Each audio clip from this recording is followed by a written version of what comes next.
to the end zone. Touchdown! Alabama wins! To me, Alabama and Nick Saban, this is a dynasty. What he's created in Tuscaloosa and the Alabama program that makes them the bar in college football. Hey everybody, welcome back to the channel.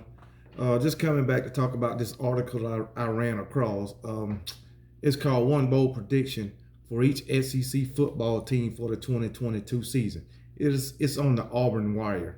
So they made one prediction for each SEC football team that they think going to happen in 2022. And I'm going to just go through them and tell you if I agree with it or not.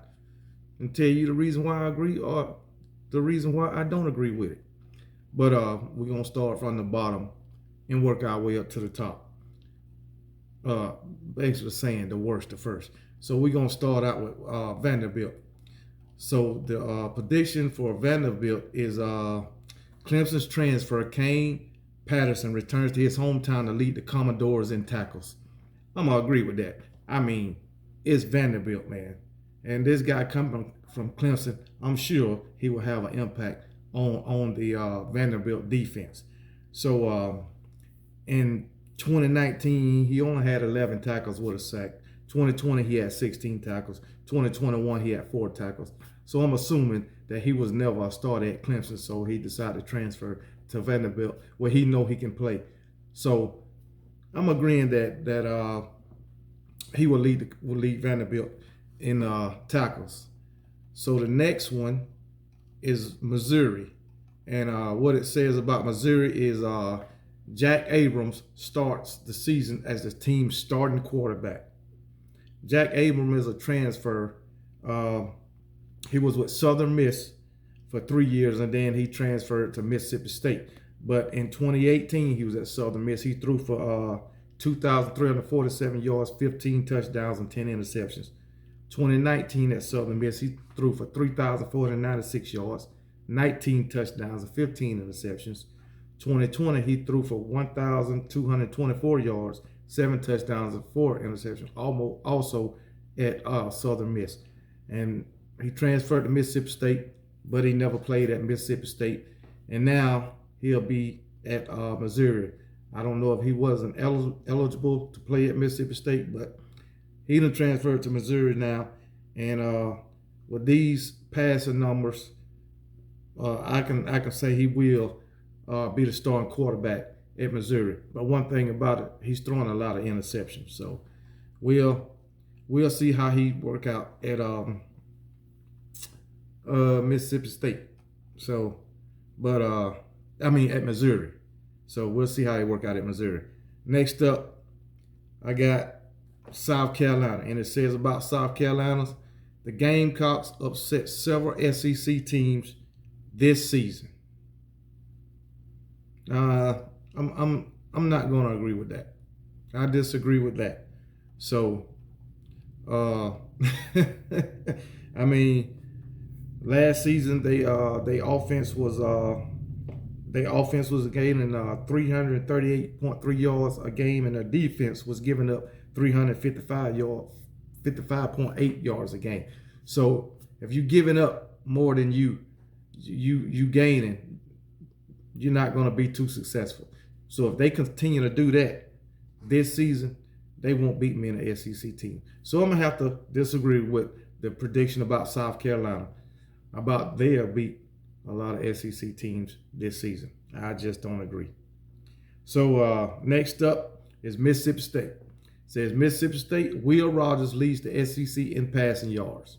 You know I'm disagreeing with that, especially when Bryce Young is still at Alabama.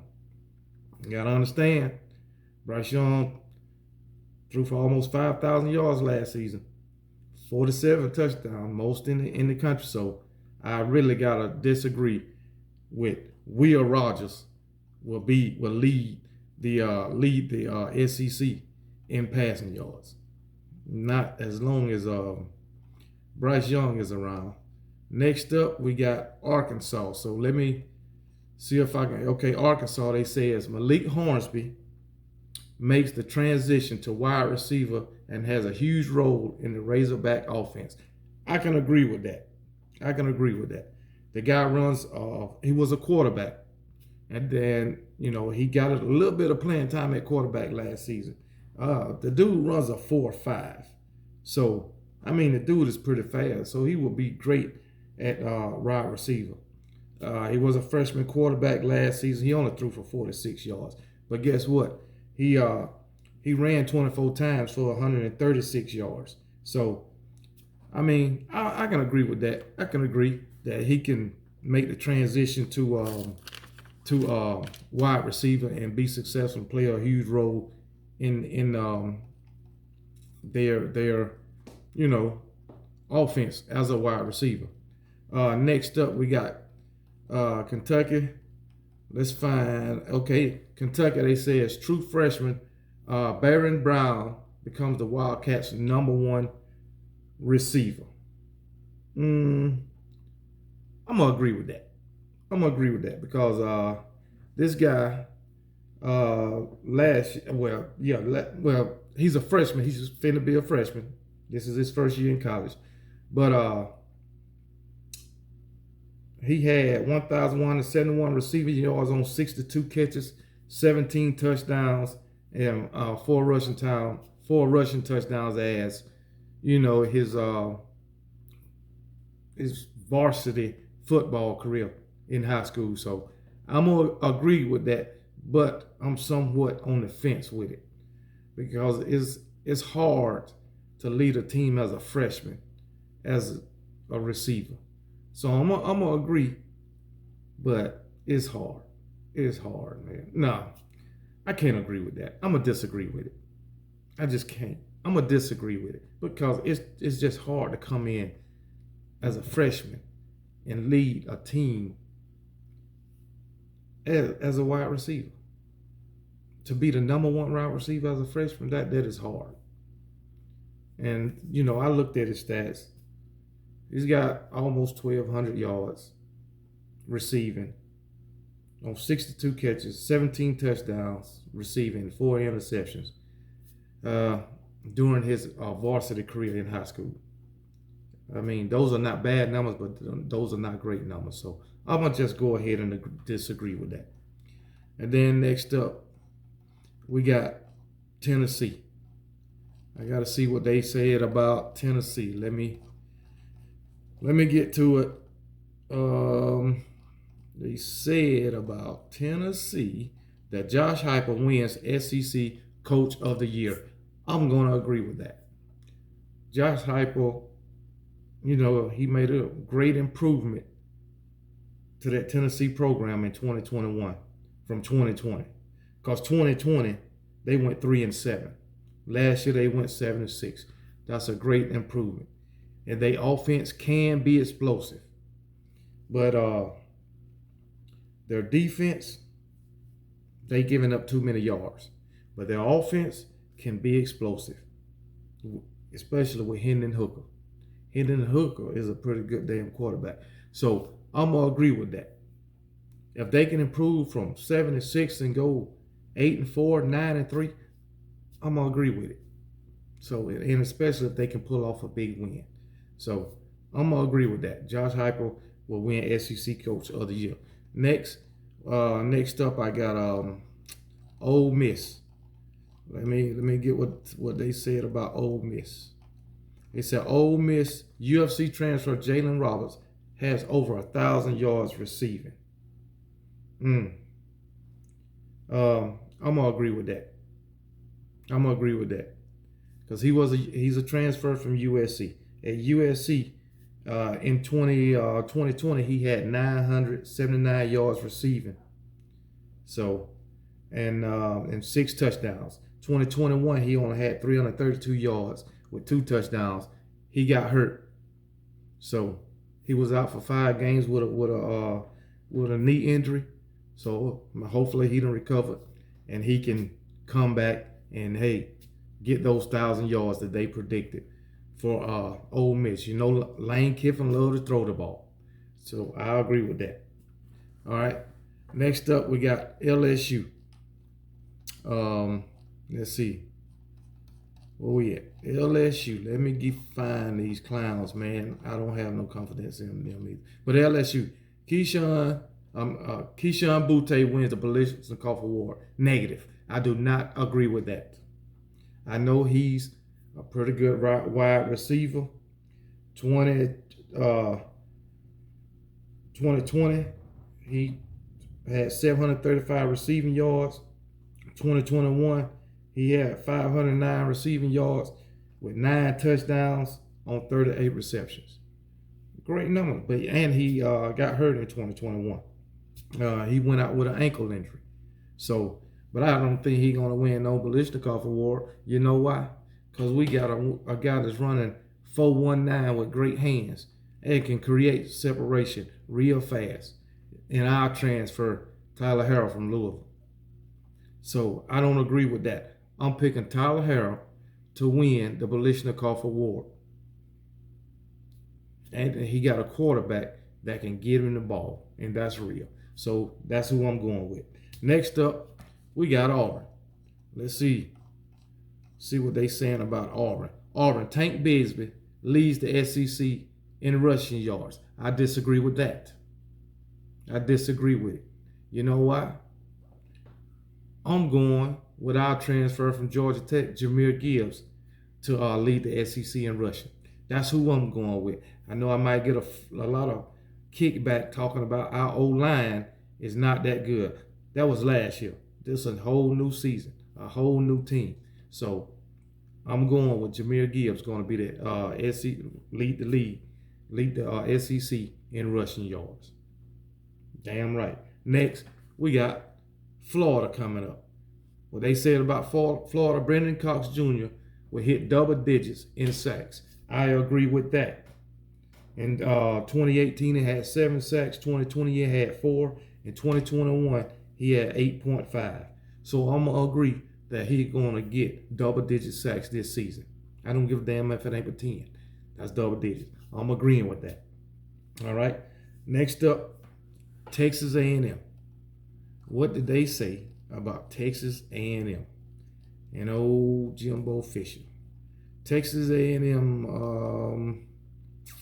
where you at Texas A&M? Texas A&M, DJ Durkin drastically improved the Aggies' defense. I'm disagreeing with that. I mean, they wasn't a bad defense. Last season, they was only giving up 192 yards passing and 135.9 yards rushing for a total of 328.6 yards a game. That ain't too bad. It ain't great, but it ain't too bad. So I'm disagreeing with DJ Durkin that he will drastically improve the defense. I mean, he might improve it, but it won't be no drastic improvement. That's just my opinion. All right, next, we got the national champions, Georgia Bulldogs. And they say the prediction for Georgia Bulldogs is that Caleb Ringo will lead the SEC in interceptions. I'm disagreeing with that. I am disagreeing with it. He only had 2 interceptions last year.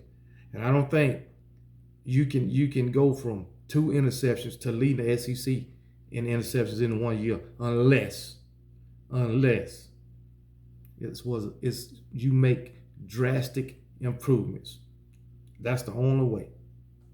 And some people say he's a safety, but he's not a safety. He's a cornerback.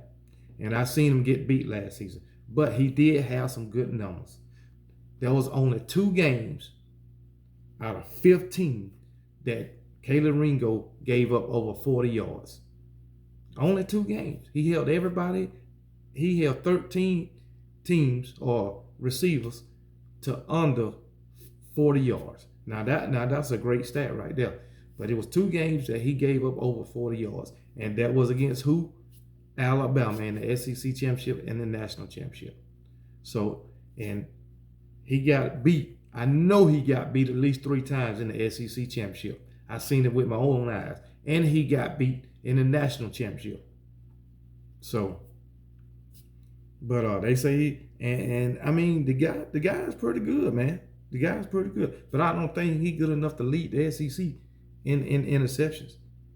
And on an article I read, they say, hey, his game is patchy at times. What is it? His game is patchy at times. He need to find consistently. consistency. But they also said that he was a freshman and he was young last year, so he do got room to improve, and I agree with that. But will he improve enough over one off season to lead the league in interceptions? I don't think so. So I'm disagreeing with that. Next up, we got Alabama, and what they say about my Alabama Crimson Tide is that Will Anderson and Dallas Turner will lead the SEC in sacks, and I agree with that. I'm going as far as say that Dallas Turner and Will Anderson will lead the country in sacks. That's how much confidence I have in these two guys. So I agree with that, and that's it. So if you disagree with me on any of these things, please put it in the comment section, and I will respond to your comment if you disagree. But Kelee Ringo will not lead the daggone SEC in interception, and Dallas Turner and Will Anderson will lead the league and the country in sacks. And what did they say about Texas A&M? DJ Durkin would not drastically improve the defense. Auburn, Tank Bigsby won't lead the league in rushing. That would be Jahmyr Gibbs. LSU, Kayshon Boutte would not lead the league in receptions or whatever they said about him. Would not win the Biletnikoff Award. That would be Tyler Harrell from Alabama. So that's all on this video. I know it was kind of long, but hey, just let me know what you think in the comment section. Roll Tide, and y'all have a good day.